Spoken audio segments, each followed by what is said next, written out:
Alright, so the Twin Knights of Legend, Palladius versus Necromus. Starting with Palladius against Hard Mode Bjorn. So we're keeping on with this DPS testing, comparing different pals and builds against Hard Mode Bjorn.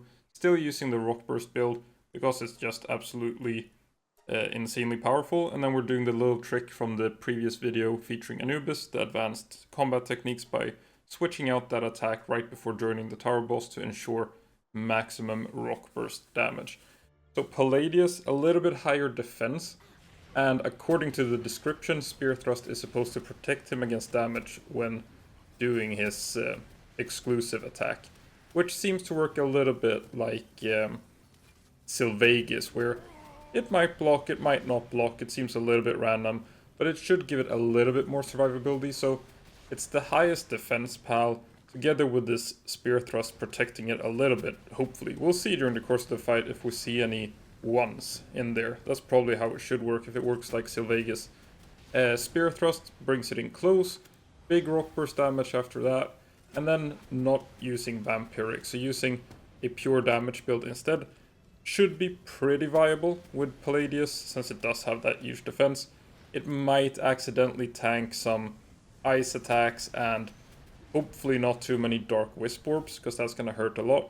We'll see now the Spear Thrust. It still took 3000 damage, so that didn't seem to help it a whole lot right there. We'll see if it ends up taking any more random damages there while it's using Spear Thrust. But right now, still using Serenity just to keep this perfect loop going. We don't want him to use Air Cannon, because then he jumps backwards, and that's not great when you're doing this Rock Burst build. There's been like a little bit of these Ferocious versus Serenity kind of things, and really when you're doing this Rock Burst build, you don't want that Air Cannon to pop off on any pal, like the same reason you don't want Bog Blast, so we're still using Serenity, and it's really only a 10% difference, so it's not like too bad. So here, a couple of Dark Wisp Orbs, none of them hitting Palladius. It still only looks like it's lost that little chunk of health from the Glacial Impact. It hasn't accidentally been hit by anything else, which happens with some pals. It depends a little bit on size and like animation. Like if you're using Noclem, it usually ends up both blocking a little bit of your own missiles and then also tanking some random orbs and stuff like that from Bjorn. Spear Thrust, it seems like it's putting Palladius right where we want it. Some pals, when they do this sort of rushing skill, like Shadowbeak, they might like rush past the boss. And it seems like Palladius is not doing that, at least so far in this fight. It's doing pretty well, not running like past Bjorn and missing the Rock Burst afterwards. So right now the timing is looking pretty good.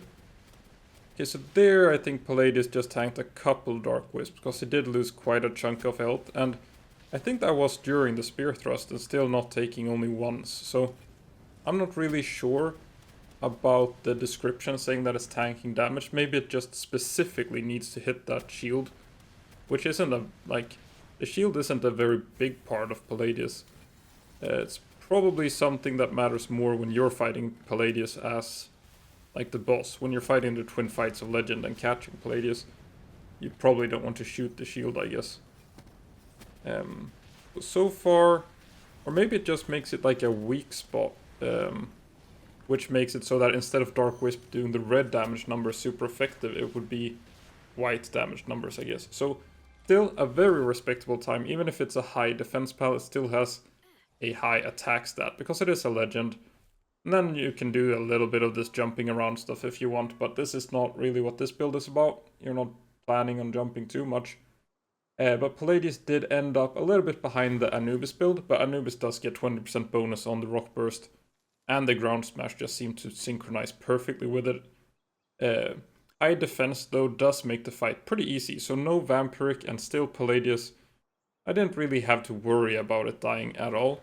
It has a decent attack stat, it's not bad, but it's really a pal focused more around the defensive stat. And you can see it's Serenity, Legend, Demon God, Musclehead, so these are the passives that I'm gonna be running when I'm not doing the Vampiric build. But Vampiric doesn't seem necessary on this attack. Palladius didn't need to go any special defense passives. Legend and Demon God was enough. So now we're doing Necromus, the favorite child.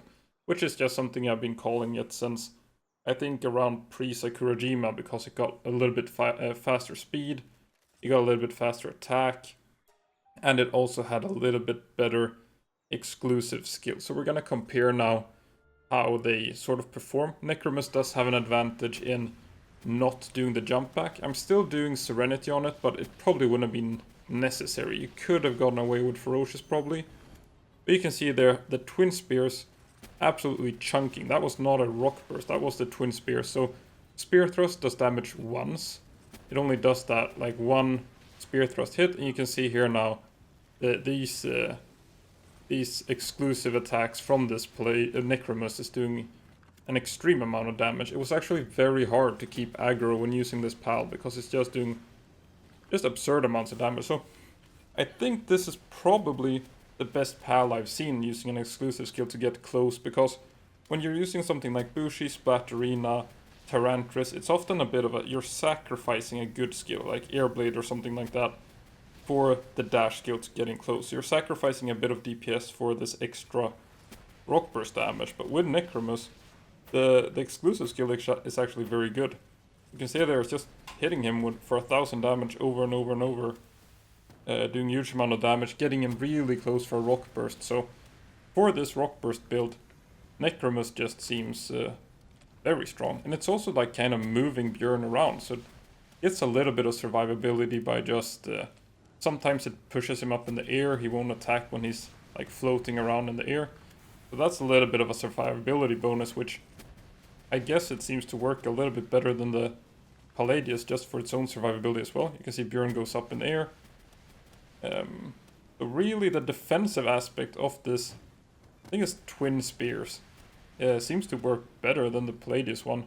And then also a little bit of a bonus, Bjorn's dark attacks won't do super effective damage, they will be resisted.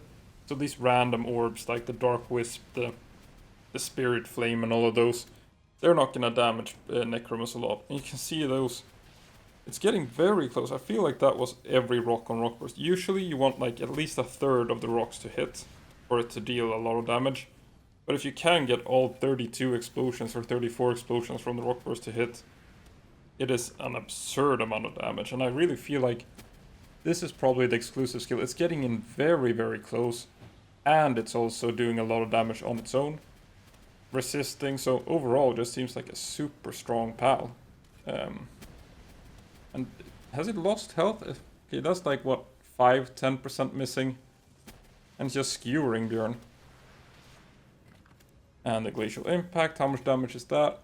Doesn't seem to bother it too much. Okay, it went down quite hard there. Could have withdrawn dodge there, but it was the end of the fight, so not really necessary. You can see Necromus just absolutely destroyed every single pal I've tried so far. Just seems to work extremely well with this Rock Burst build. Survivability was very high. It's only being beaten by this Vixen build, which is...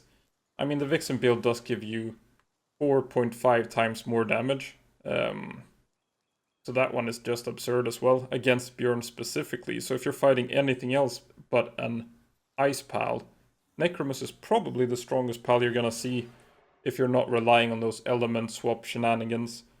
And even then, if you don't have something like the Ivy Cling or the Soaked or the Electrify to give you that 4.5 bonus damage, Necromus is probably even better than those pals. It depends a little bit, but you're not going to be beating this time with like a Chillet against Psy or something.